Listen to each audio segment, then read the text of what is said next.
My 33 female late husband, before he got sick, bought a very old house that he wanted to fix up. It apparently used to be some old money family's hunting lodge, at least that's what the realtor said, that had fallen into disrepair.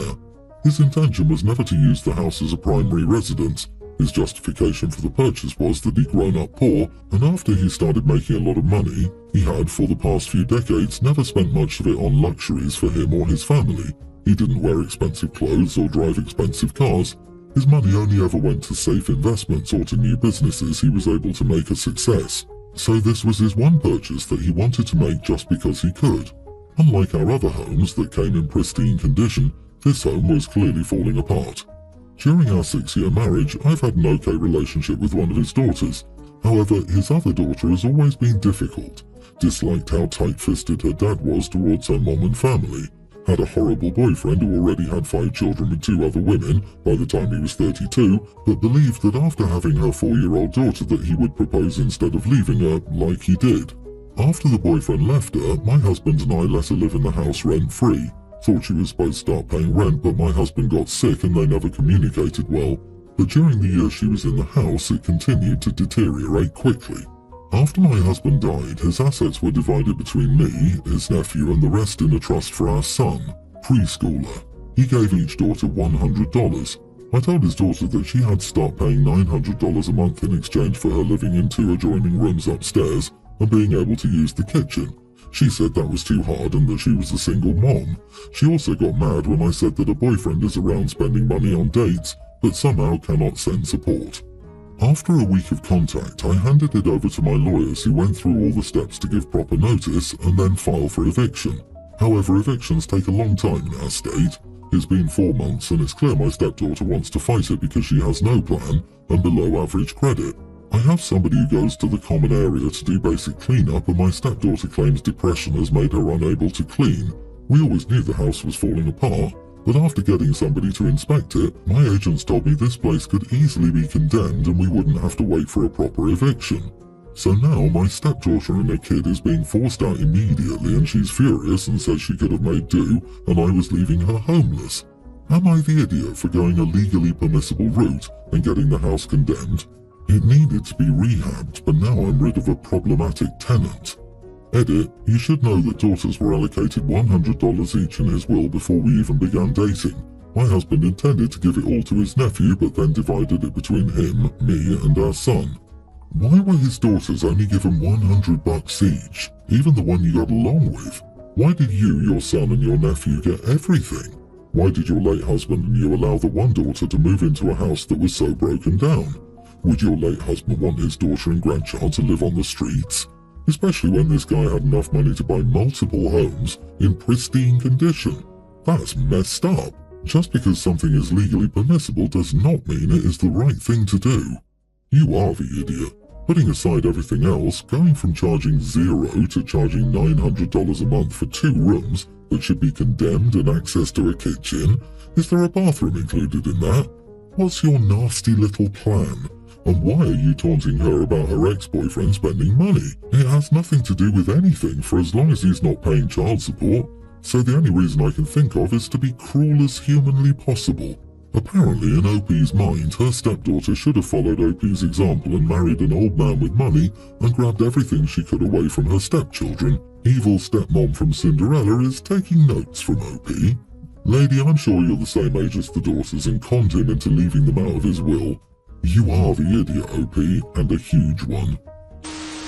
I, 33 female, and my boyfriend, 37, went on a big beach vacation we'd been planning with 2 other couple friends for a while. I make significantly more money than my boyfriend. I'm a nurse practitioner, he's a barista, and because of this he thinks it's fair I pay for most things. I have no problem with this, I love doing fun things with him. So we're on our big vacation and having dinner at a nice restaurant, and one of his friends mentions how lucky I am to have a partner who takes care of me. I asked what he meant, and apparently my boyfriend told his friends he paid for the whole trip, along with all the other fun things we do. Concerts, nice meals, other vacations. I was shocked and I said that I paid for everything. My boyfriend got flustered and left the table. He was angry with me for the rest of the trip. Later in our room, he told me I made him look like a beater, and I had no right embarrassing him like that. Am I the idiot? I was just telling the truth. Edit, he was lying to his friends about a bunch of side hustles apparently, or maybe he was lying to me. At this point, I don't know which, honestly. Not the idiot. He should have talked to you if he wanted to lie about that, so you wouldn't let something slip. Also, it seems like a big red flag that he wants to live on your money, but still tells his friends he pays for everything so he doesn't look poor. He has no problems taking credit for your hard work. He is the beater. Dump that loser. Please break up. This will not get better. If he can lie this easily and casually to others, there's a giant chance that he's also lying to you. This guy just sounds like bad news all round. He's illogical, childish and prideful, and for what it's worth, there are plenty of men out there who can earn less than their partners and not feel emasculated. Exactly. He's 37 and a barista. Girl, ask yourself if you really want a future where you pay for everything, do all the work, and still gets all of the praise just so he can feel like an alpha. If he wants to be an alpha, then he can start by paying for his own vacation and stop leeching off of you. I married my husband 9 years ago, and with him I got a bonus child, teen Steph. She's a very sweet kid and we always get along well. The only issue is that she often goes into our room to clean or organise despite being told not to, and then loses a bunch of our stuff because she can't remember where she's put it. I've asked her to stop so many times, and she'll apologise and say she can't help it. Recently she's been doing the same with the baby's nursery. So I had the baby a few weeks ago. We had the nursery set up perfectly. All diapers and diaper wipes are on the changing table. All of her clothes were arranged by size in the closet, etc. On day 2 of being home, I entered the nursery and found it completely rearranged. I just returned from the baby's appointment. I couldn't find the diapers anywhere. My breast pump wasn't where I left it. I immediately called the school and told them to put Steph on the phone, and she had to tell me where everything was. I told her at this point that she wasn't to rearrange the nursery at all, and that if she did it again, more drastic measures would have to be taken. Well, yesterday I went to visit my mom for the day, and when I got home I was immediately met with more organising. All of the baby's clothes were now mixed in sizes and arranged by colours, and all tags had been removed, which I hadn't removed on purpose. Her bassinet was moved to the other side of the room, her diapers were put in her bassinet and taken out of the changing table, and my breast pump and rocker were now moved to the opposite side where there's not even a plug-in so I can't use it there. I immediately called my husband in and said, I told her more drastic measures would be taken if she came into this room and messed stuff up again. She's not going to the homecoming dance.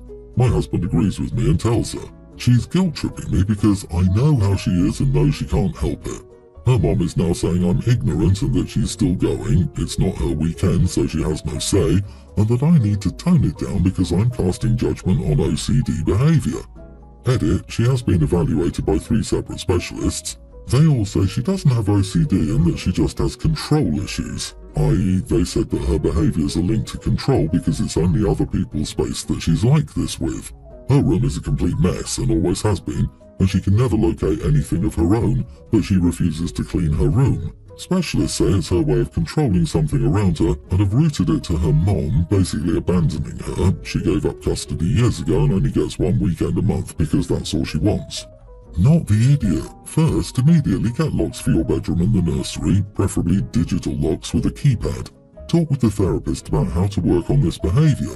Did Steph's mental health issue provoke her mom into giving up custody, or are they the result of giving up custody? Is there a way that Steph could earn back her homecoming, putting everything back in its proper place in the nursery, and writing you an apology about how the changes she made were harmful, and how she can't violate people's personal space perhaps? Yeah, I disagree with grounding her from homecoming too.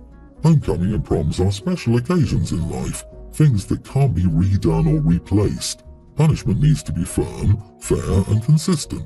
It doesn't mean you take a rite of passage from a teen. Ground her but make it 2 weeks, but homecoming is allowed. You will gain respect instead of anger, especially since you hadn't said don't do this or no homecoming. That would be different. My niece had the same issue. The organising gave her control over her life when she had none. She also had abandonment issues as her parents left her. Therapy and DBT therapy helped her to control it. I think punishing her for what seems like a mental health issue is a mistake. OP, please get her help. My husband, 28, reads my, 33 female, diary. I never gave him permission to do it, but he does it anyway. I've always kept a diary since I was a child. My husband and I have been married for 2 years and he's never expressed any interest in my diary or me. Our marriage is okay, but I was debating whether to divorce him. I love him, but I don't think he loved me in turn. He was beautiful, charismatic, funny and intelligent, but he could also be arrogant and dismissive, and I think he's in love with his best friend. A few months ago I was hospitalized. During that time my husband read my diaries. He never told me he read them, but he was much more affectionate with me. One of my friends came up to me a few days ago and said she thinks he read my diary because he knew things that she knew I would never have told him. I asked if he read my diary. He shrugged and said yes. I asked him not to read it. He keeps reading my diary. I'm upset that he does. My husband said I shouldn't be upset because I know he reads my diary, but I write in it anyway. Some friends think my diary should be private, but some agree with my husband that I essentially gave him permission by continuing to write a diary, knowing he would read it. Am I the idiot for being upset? Edit, writing in my diary keeps me healthy and happy. I've written one since I was a child. I have particularities around my diary. I feel I shouldn't need to hide it from my husband and that he should respect my wishes not to read my diary. He's been able to not read my diary before. I tried hiding it, but he found it and made jokes about it. I felt like a child. It was humiliating. He knows that I need my diary as it helps me function. I was non-verbal as a child and struggled with selective mutism as a teenager. He finds it amusing that I can't force him to stop reading it. My husband is naturally likable, but not lovable, if that makes sense. He thinks it's a foregone conclusion that people don't love him. He thought the same of me. I've shown that I love him, but he didn't believe me. When I was hospitalized, something drove him to see if I did love him. He doesn't think I would keep a multi-year diary with lies about love.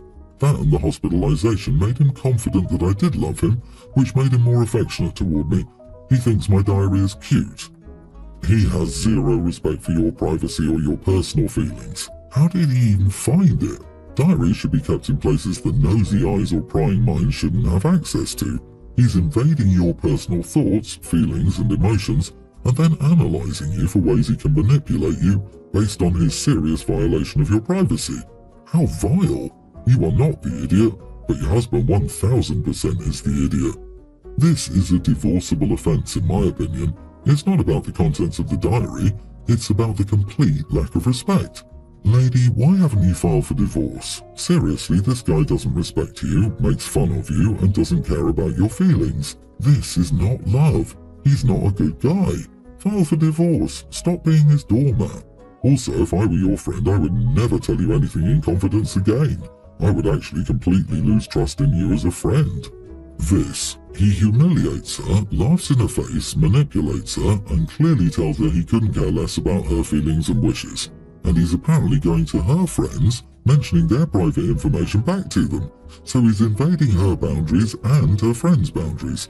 This is abusive, but OP turns a blind eye. My son Kyle has 2 kids. Jay, nearly adult, with his wife, and Leah, teen with a fair partner. Kyle is the every other weekend parent to Leah while he's very involved in Jay's life. His wife won't allow him to see Leah more than that. For Jay's birthday I gave him a phone, which was a nice and generous gift. A few days ago was Leah's birthday. My other son, Caleb, adores Leah. He has a father-daughter relationship with her since Kyle is a deadbeat to her. Caleb informed me that he was planning to buy a second-hand car for her birthday and asked if I could contribute to the car as her birthday gift. I gave him $4,000 to help him buy the car, and Leah was overjoyed when she saw it. Now Carl thinks I was an idiot for giving a more expensive gift to Leah, while I think my gift to Jay was very generous and I didn't do anything wrong. Not the idiot. Your son is a massive idiot. You're making up for your son cheating on his wife, a deliberate decision, I don't care what anyone else says, and his wife is using the child that resulted from that affair to punish him. They can both suck eggs. You keep taking care of Leah, and kudos to Caleb for being a fantastic uncle, who sees the favoritism and says, "Screw that, let me see how I can fix it." You are the idiot, so Kyle is playing favourites, deadbeat. You're playing favourites, totally okay. Regardless of what was purchased, car, etc., you gave $4,000 as a gift and just a phone to Jay. Keep the gifts consistent across your grandkids. At the end of the day, I don't care what Kyle thinks about all this. He lost his right to an opinion on how you treat Leah. I care what Jay thinks. Was Jay upset? Was Jay bent out of shape? Does Jay already have a car? Yes, the phone is nice, but it's not $4,000, so yes, you played favorites, and it's Jay's feelings you need to be concerned with. You need to chat with Jay and let him know that you didn't help buy the car to hurt his feelings, and you wanted to ensure he knows you love them both equally. Update: I know this is too soon for an update, but I've already decided what to do, so I'm letting you know. A few minutes ago, Caleb's wife sent me the $4,000 I gave him. They told me to buy a phone for Leah so that I'm not treating them any differently. So basically, Leah will be getting a phone from me and a car from Caleb and his wife. I know this isn't fair to Jay, but I can't control how they spend their money, so it is what it is, and I guess Leah will be much happier with this outcome.